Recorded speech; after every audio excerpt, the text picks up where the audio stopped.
bore you too much, you have the safety exit of the stair, and I will ignore whoever. I'm used to it, so yeah, we don't have a lot of time.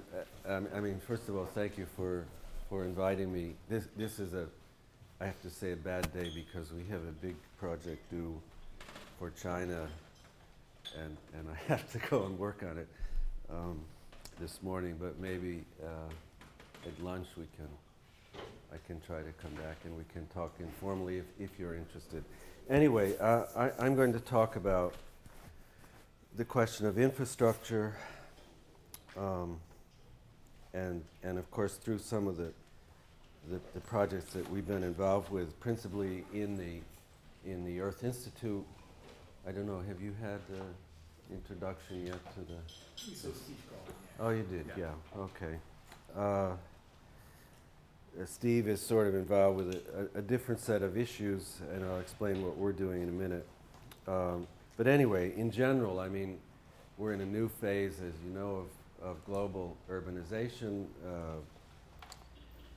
And so I think we're also in a new phase of trying to understand this phenomenon, which is of course quite different than historical precedents. So the question of infrastructure is fundamental, and our understanding of infrastructure, of course, is changing a great deal. So we will look at a number of concerns.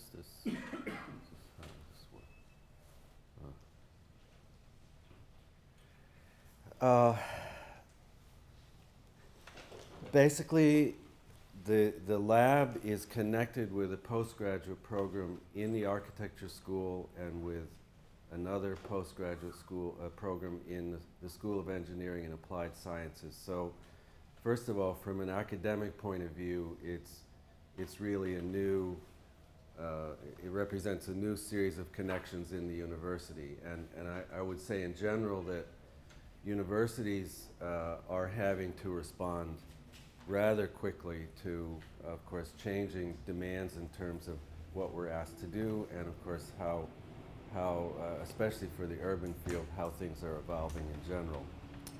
So what we're doing represents an interesting case here at Columbia in terms of how to respond to the new realities. We will look basically at a number of precedents in terms of some of the work we've been doing. This is applied research, it's messy research. We're kind of think tank, but we're also, as they say, a do tank. We're very involved with problem solving of all kinds of different problems. We're not specialized in the sense that the natural sciences are specialized. We come out of course, the Earth Institute, which originated with the natural sciences. But what we're about is something quite different. And I think, without saying too much about it, of course, as designers, we're very much involved with synthesis of managing all kinds of information, not as specialists in terms of the information itself, but as specialists in terms of the management and of course the problem-solving aspect of what we do. So we're basically going to look at region, urban scale, and then 4 questions which are of course important to any city anywhere in the world. That is wastewater, energy, and health. And the infrastructure needs for all of these, of course, are evolving quickly. Let's see if this.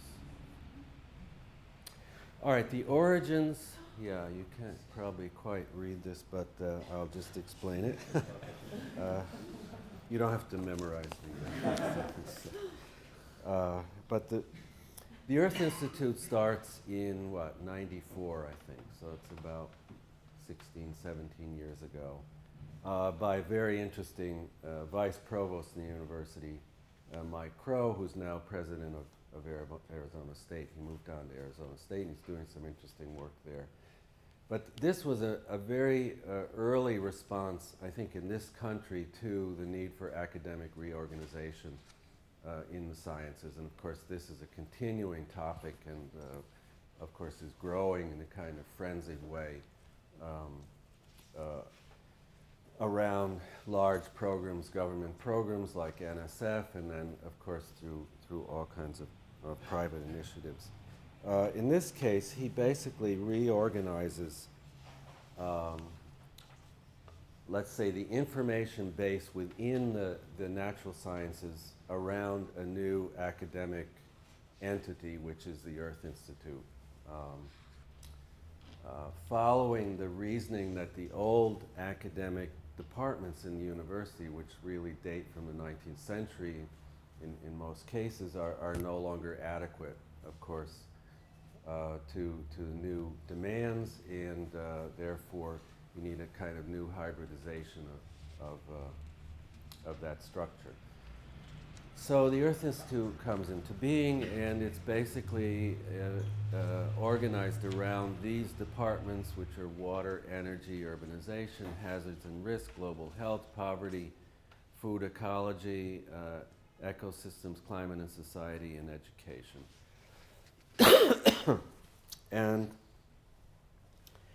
this, of course, proceeds in a very interesting way to quite a large entity within Columbia. There's, I think, around 800 people now in the whole of the Earth Institute. There's a separate campus, which is up the Hudson River. So, of course, he combines and recombines some existing activities and initiates new ones. There's a large commitment in Africa, which is very much the kind of domain of Jeff Sachs, who's the director of the Earth Institute. Steve, who I guess you heard from, is the kind of executive director, and he's been more involved with integrating now social sciences. Where we come in is about 6 years ago, because interestingly, the natural sciences have urbanized enormously. And by that I mean that there's, of course, blurring distinction between the old category of natural sciences, kind of a pure naturalistic concern, to, of course, its melding with urban questions, and especially urban infrastructure. So now, for example, it'd be very difficult to find an NSF grant around, let's say, infrastructural issues without a demand for an urban connection, and usually some kind of more political, community-oriented connection. Because not everybody's familiar with what is the NSF and what is a grant. I mean, the National Science Foundation is a big institution in the United States, and they give grants, des subventions, des projets, and that's what it is about. Yeah. And NSF is really the lifeblood of a lot of the science over the decades, of course, and funding stream of NSF, and of course others, but let's just say NSF is extremely important to the sciences. So when NSF, as the main government entity, changes direction, people have to listen whether they like to or not. So at any rate, we are then, the lab is then organized as a response to the urbanization of the natural sciences. And of course, we then get involved with, let's say, more the application side of a lot of the expertise which is inside the Earth Institute. So I will go through some of these involvements. We can keep it pretty informal. If you have questions, some things more interesting than others, it's fine with me. But here are some of the projects, and then you see from the design side the synthesis of a number of these concerns within any given project. You don't need to, it doesn't matter what these things say. The basic principle is that we are, in fact, synthetic. We're very much involved with design thinking more than primary research.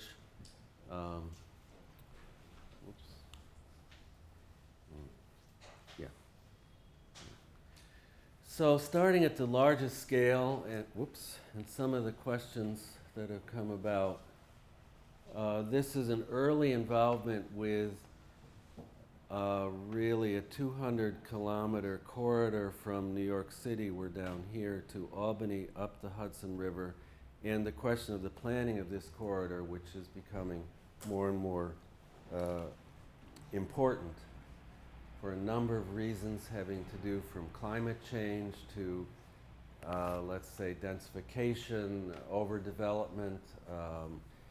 Of course, there's been a lot of work done on cleaning the river itself, but that seems to have reached a ceiling in terms of effectiveness.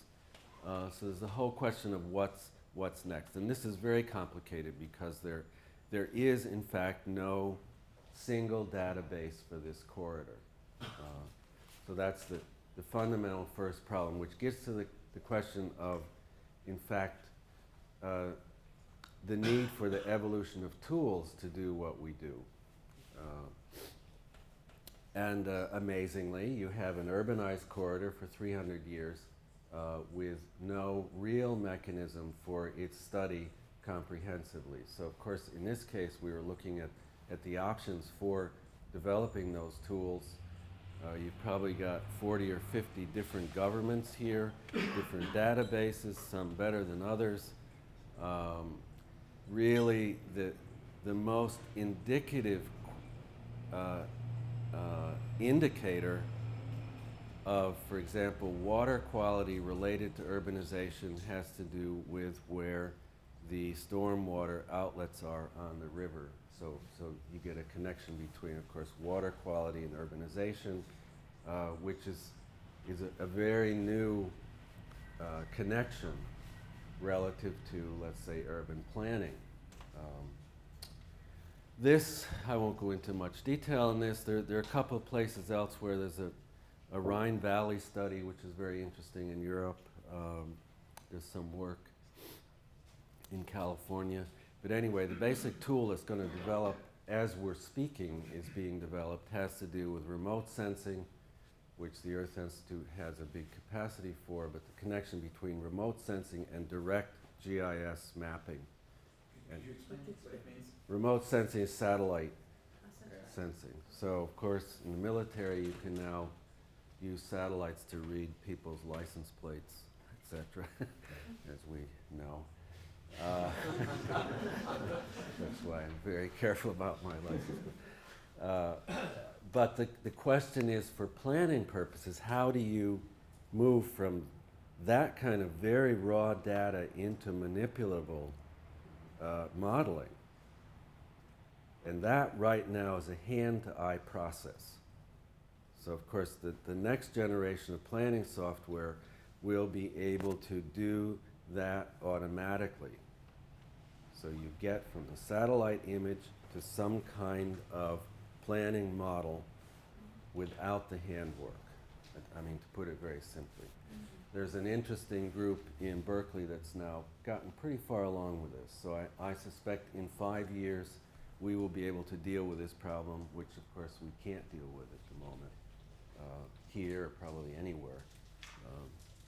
So that's one kind of very large scale involved. Oops, where's the, yeah.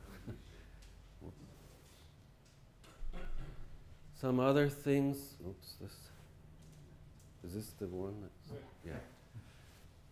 Oh, here we are. Yeah. We work, of course, with the postgraduate students, and in this case, just to show the kind of breadth of issues, this was a study for the city of Vienna.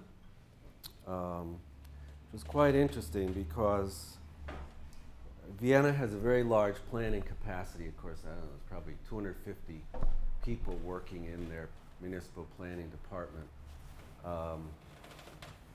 So one would wonder, and everything is planned perfectly in the historic center, for sure. You can't touch anything without somebody's involvement. But the question for them that it turns out we could have quite a bit to say about was actually the periphery of the city.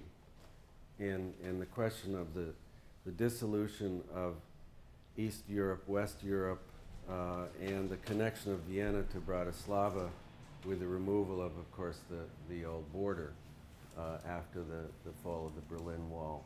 So they are experiencing an enormous amount of sprawl and basically the connection of the two cities without very much experience, in spite of their very large planning capacity, very little experience with how to control that or even conceptualize it. So that's another, I think, general question. I mean, these are all questions that face cities everywhere in the world, and turned out to be, of course, quite an interesting work. Another very different kind of work has to do with using the science capacity in the Earth Institute around earthquake hazards, the seismology capacity, which is very large, relative to planning in the Dominican Republic. Of course, Haiti's over here. They've had their earthquake. The next big one is predicted for this fault here. This is Santo Domingo here. Santiago is here, and Puerto Plata is here. This is a very serious problem. You have more than 1 million people in this urban region. I mean, we tend to think of, the Caribbean as little islands with not too much happening urbanistically, which is completely false. I mean, the region for Santo Domingo is, well, it's more than 2.5 million. This is actually 1.5 million in the region. This is the food, this is the bread basket of the island, and this is predicted to be a level 8 on the Richter scale earthquake, with, of course, not at all adequate planning for, pre and post event. So, Professor, this is identifying areas where not to build, or is it quality of buildings, or is it a mix? They're already built there. Basically, this is almost not discussable except with the president. But basically, this is a city which will disappear because of the soil conditions and it happened before. It happened several centuries ago. The old city's still under. So, accepting that reality, the question is, what do you stabilize first? Which, of course, is municipal buildings, hospitals, this sort of thing. How do you train the population to move very quickly? The island has a very big capacity to deal with hurricanes, but then you have the Weather Channel and everything. You have warnings. In this case, you have nothing. So yes, indeed, it has to do with that, and then it has to do with reconstruction. And of course, the city should not be here to begin with, but how do you tell cities where they should and shouldn't be? I mean, these are huge cultural questions that, yeah. If you get into practicality, so what you do is you both provide modeling to the government, to the president, to understand better what's going on. Yes, and at this point. Do you provide also training and services? What kind of things do you provide there? This is in a very preliminary stage. Okay. So we're completing a report now on what to do. And the president has seen that, and some other high officials, and it'll be announced. It'll be public probably within the next month. Their problem is organizational. They do have an internal government capacity, but they don't have. They're very difficult for them to connect the dots for complex reasons. So I think that in our case, the first place to start is in how to do the planning organization. There's been some UN work as well, sponsored by the Spanish government, which has basically arrived at the same conclusion in a different way. But our work is messy. So, you know, I mean, we've met with the president a number of times. In fact, we were just there last week. And he said, well, he would like, a very smart guy, by the way, who was born there, moved to Washington Heights here, where just up Broadway, there's 500,000 Dominican population. So it's the largest concentration outside of the island in the world. He was raised as a kid here on the streets, went to public school, went to law school, came back president, and now he has one more year in office, and then he started his own foundation, sort of like Clinton, you know, kind of Clinton Foundation. So, I didn't catch the president's order views you studied? Is the president of Santo Domingo order views you studied? How did the relationship start with the president? Oh, he asked us. He asked Colombia or asked you Yes, to? us, yeah. Yeah. How he decided on this, I don't know. Actually, it's kind of a mystery. But anyway, so we go back with this study. We say, okay, so we'll work on Santiago further, imagining that this is the biggest priority. And he said no. So he wanted us to work in Puerto Plata, here. Why?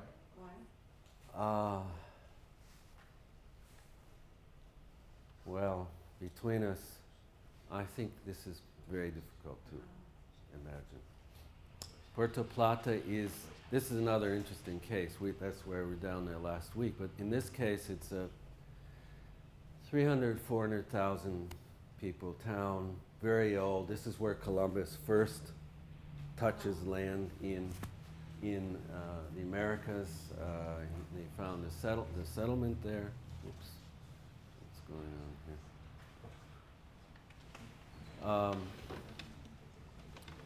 It's in decline in terms of economy. So I think politically, maybe this is it's a clear object. But this is this is our situation. We're not pure science. You know, we have to move with the. Reading between the lines, the capital's on a fault line that's going to be destroyed. No, that's the capital here. Okay, but Santo Domingo's in pretty good shape. They only get hurricanes. okay, so the city in the centre That's is Santiago. going to be destroyed.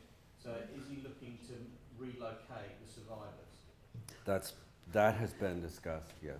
There will be no survivors. There is, of course, a fault line out here with tsunami issues too, but this is certainly really the biggest. Yeah. So anyway, so this, I mean, it's just another example. We're continuing. It's a political process as much as anything else.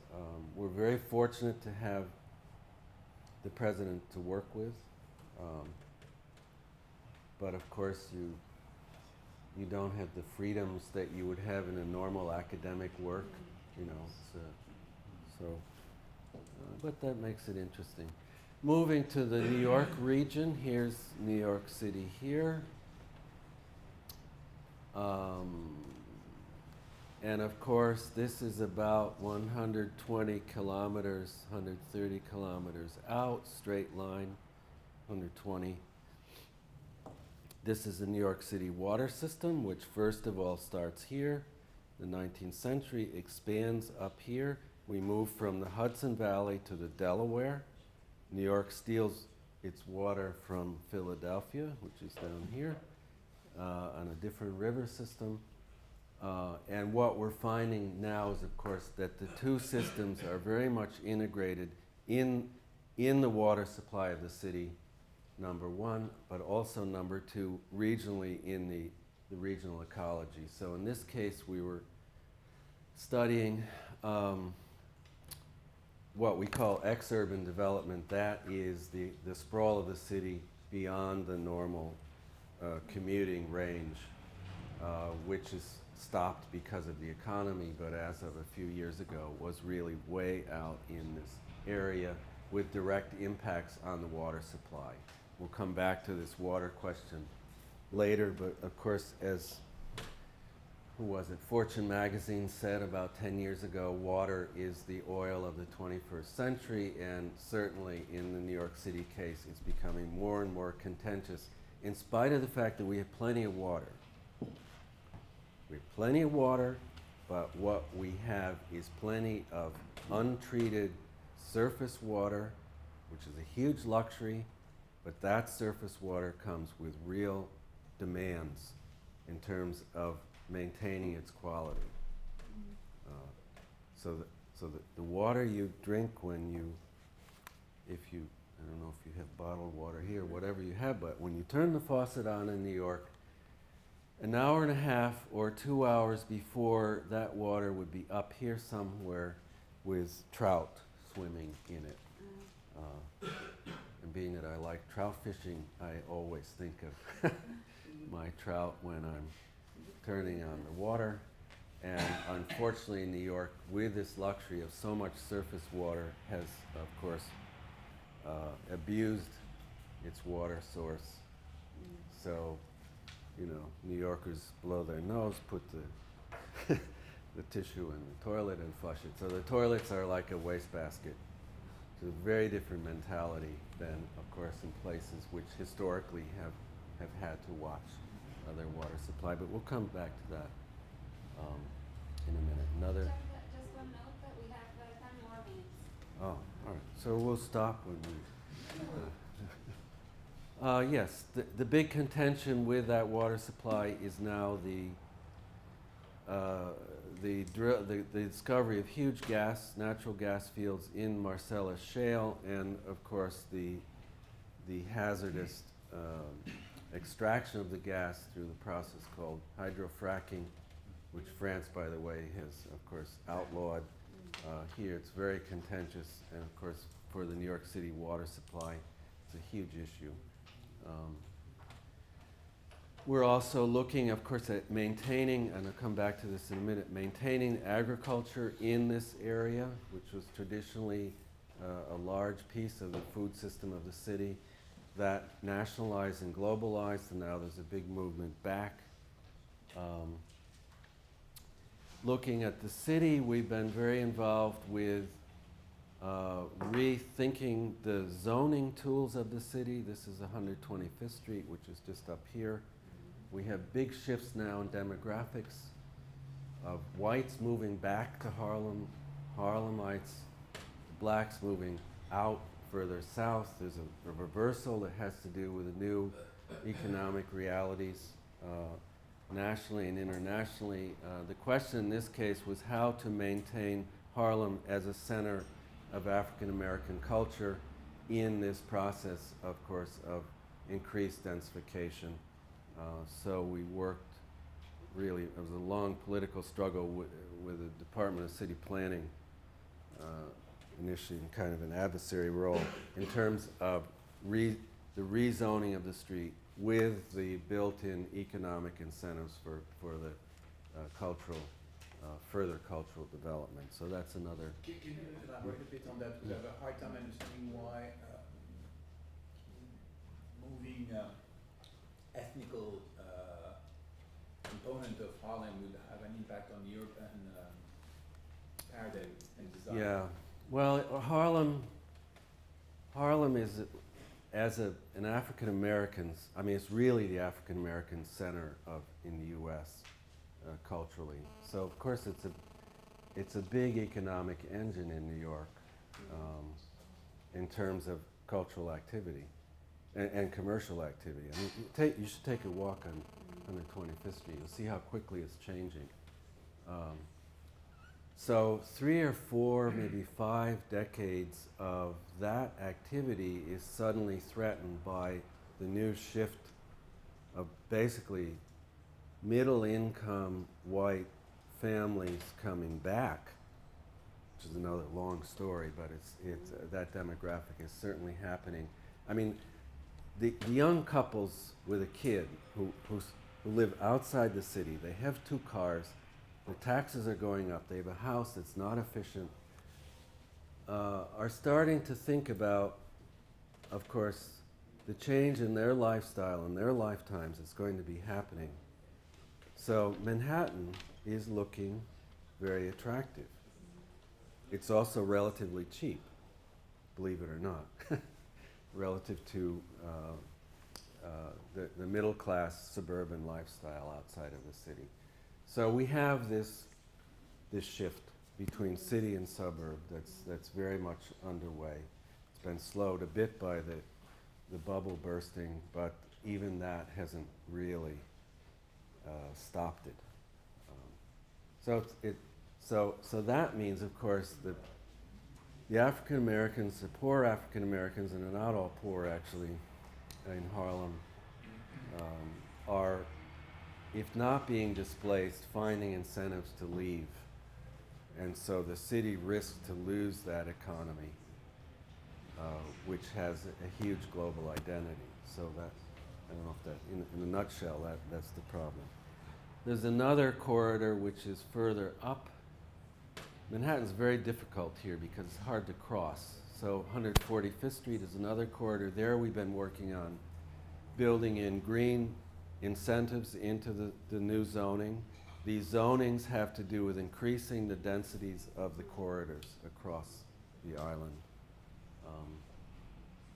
And yet another kind of Manhattan involvement has to do with a new science innovation hub, and this has to do with the city's effort to really reinvent an economy, moving out of the last half century of a basically service industry economy that is finance, real estate, and insurance, which drove Wall Street for the last half century or more, into something else. And that's a huge question facing the city as well. In this case, this has to do with an initiative by Columbia to jumpstart a new activity. Moving to Ghana and Accra, we're also very much involved with economic planning around slum upgrading, in this case with an entity within the Earth Institute that's very much involved with Africa. This is a vibrant, informal sector from every point of view, from the buildings to the economy, and the question is, how do we, as so-called developed Western culture, understand a fundamentally different system of doing business, which dominates. And not only doing business, but developing, including the physical development. So that's another whole set of concerns. This is the one we're working to finish literally today. In China, for a new town development in a 4th tier city that is a city under 500,000 people. And those are the cities that are going to dominate, of course, the next huge expansion in China. The Shanghais, Beijings are finished, so the big effort is in the smaller ones. And this is an interesting story in itself. We're going there next week for final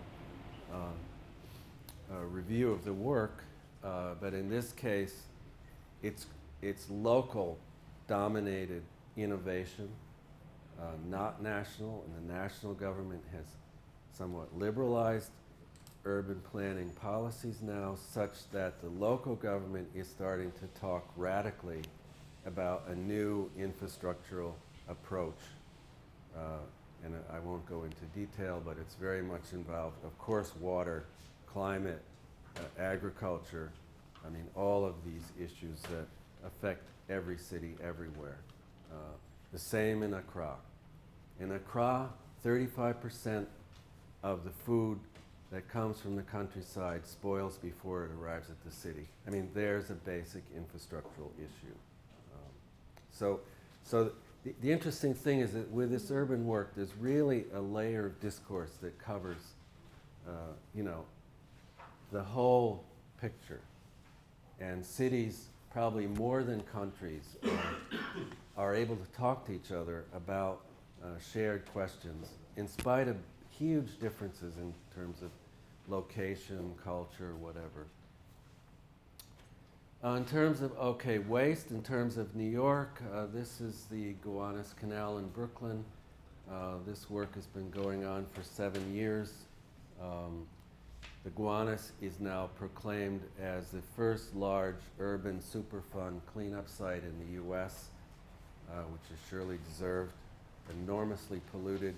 But our argument here has to do with the fact that that cleanup should be tied to a new industrial base for the city and not simply tied to redevelopment of the canal as a kind of, Venice and Brooklyn condo,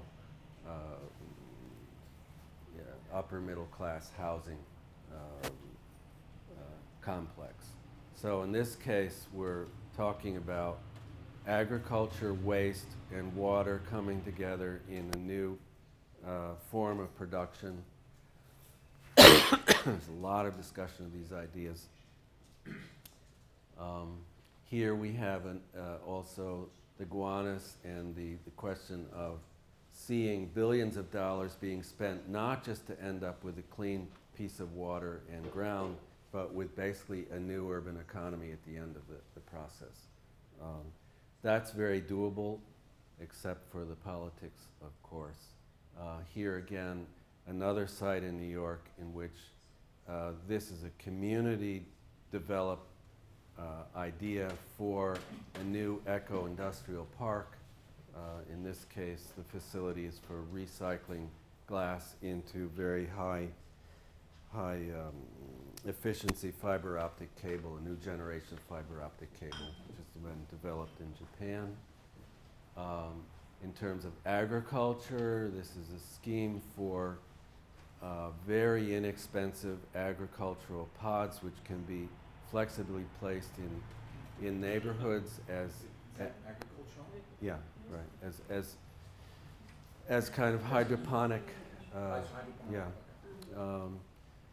We almost did this in Washington, D.C., but they got cold feet at the end due to, of course, public space issues. But one of these pods can be built for $3,000. This was very carefully engineered. This is interesting. This is the application of new artificial tree technology, which has been developed in the Lenfest Center for Energy Studies here in the Earth Institute. And they're gotten pretty far along with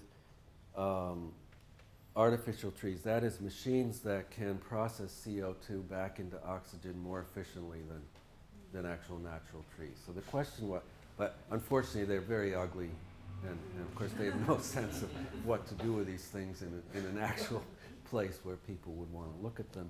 So the question was how then to incorporate that technology into a public space and incorporate it with rainwater harvesting, with natural growth, and this sort of thing. So I'll go very quickly. Here's a prototype for a multi-scalar composting mechanism, which is quite simple. And these were to be, this you could have a small one in your kitchen or a large one as big as this height. These were to be prototyped in the glass box building that you've probably seen out on Broadway. University was very interested in this, and then they got cold feet. Again, there's always the cold feet problem. This was a study for, again, around water and infrastructure and green building for a new town in Korea. Korea is a very interesting case relative to China because they're 25 years ahead in terms of housing production and lifestyle, quality of life issues, and they've reached a ceiling, which of course the Chinese are very afraid of reaching even sooner. The question is what's next in terms of production, especially of housing. So that's another one. Here's the gas drilling thing with the conflict between energy and water now. For the first time in New York City history, we always had water, energy, and infrastructure working well. Now we don't with the gas drilling. This is what one of those gas fields would look like out here. And then finally, just a couple more slides. We tend, at least not as designers, to think of health as infrastructure, but it very much is. I mean, no city exists without a food system. And in the case of our work on food systems, which has been pretty extensive now the last 4 years, we started with looking at the childhood obesity question in the US, which is enormous.